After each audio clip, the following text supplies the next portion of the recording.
Tim, the other day I was talking with Daniil, and Daniil said that the one thing that he loves about this defense has nothing to do with the players, but everything to do with D'Amico and how he celebrates the small things. Even if there's an interception on a play, when you all go back and watch it, it may be because you put pressure on the quarterback, or Dylan came and occupied two people so somebody else could block the ball. Yeah.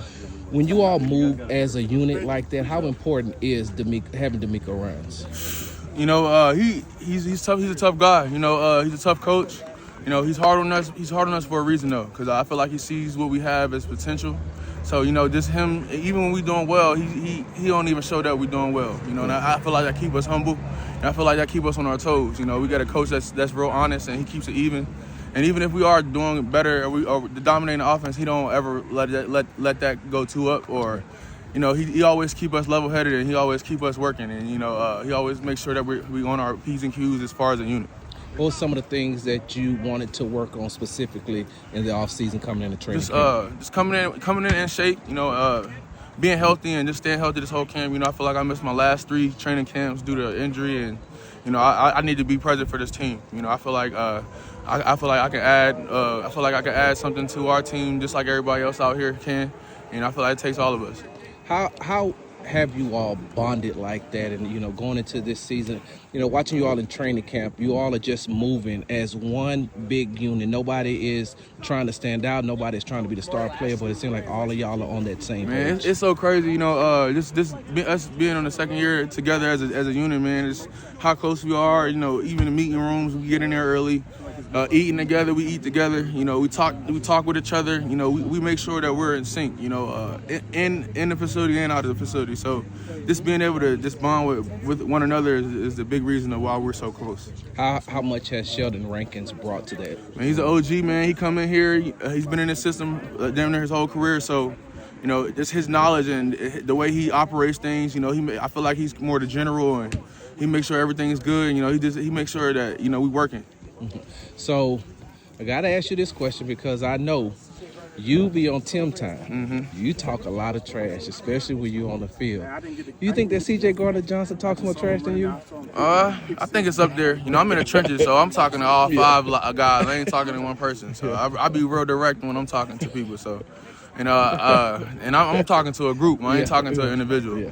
So I let him do his thing in the back end, and I'll keep it real in the trenches. How infectious is that though, to hear him doing that talking, from behind you, knowing that that's getting you going? And he know that he got our back. We know that he got our back. So when it's hand in hand, he can say whatever he want. Yeah. We're gonna do what we gotta do. And he gonna be able to keep talking trash freely, and that's just how he is as a defense. What have you seen from Will Anderson Jr. so far? I've never seen nobody like climax how he is. Like the steps that he had from last year and the year before. He's just like a true vet, man. He's somebody so young, and the work ethic that he has and the energy he puts towards the D-line and the team. It's like it's contagious, man. You got somebody that wants it so bad, and he spreads that energy towards all of us because he knows how great we can be. So for somebody that being that young and his leadership role in this team is amazing. Last question I have for you. The Texans wanted you here. You wanted to be here. You fit you fit right in with the team culture. Everything starting from D'Amico all the way down. But how important has it been to work with Rod Wright?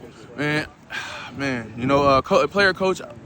Somebody that's been in the league before, and he just sees the potential in each player that he has. And I feel like he carried that, and he shows that he's behind us. And when you got somebody that's banging for you, man, the sky's the limit. I feel like. A lot of guys is overlooked, that has a lot left, and he sees that, and he knows that, and he engraves that in us every day. Every day he comes in there with energy. He brings the same energy. He don't care if we had a good practice day before. We got to stack it. Yeah. He's always about the next day. He's always about getting better, and he's always about stacking days. Yeah, I'm sorry. I have one more for you, Tim. Yeah. I apologize. Because your son celebrated his birthday the other day, right? Mm-hmm. Turned 5? Just turned 5. Just turned 5. When you take yourself away from being Tim Settle on the football field, how important is it for you to be Tim Settle as the father, as your son is looking up to you? I'm pretty sure, he knows who you are as a football player. He knows who you are, when you're being around him. But how important is it for you to instill that into him at such an early age. Yeah, it's crazy. I was talking to somebody about this yesterday. My goal as a parent is I want my son to be great. I want him to be better than me. But it's not just me wanting that. I want him to know that I want that for him. And I want him to know that he's going to be great. So in order for me to do that, I got to be able to be a leader, and I got to show him how to do it, not only on the camera, but off the camera. Just anything I can to do. I try to stay in touch. I talk to him every day. I let him know I love him. Anything he need, he can get. Anything he want, he going to get. My thing is just to make sure I'm present for him and just to make sure I can guide him as much as I can. All right, man, thanks.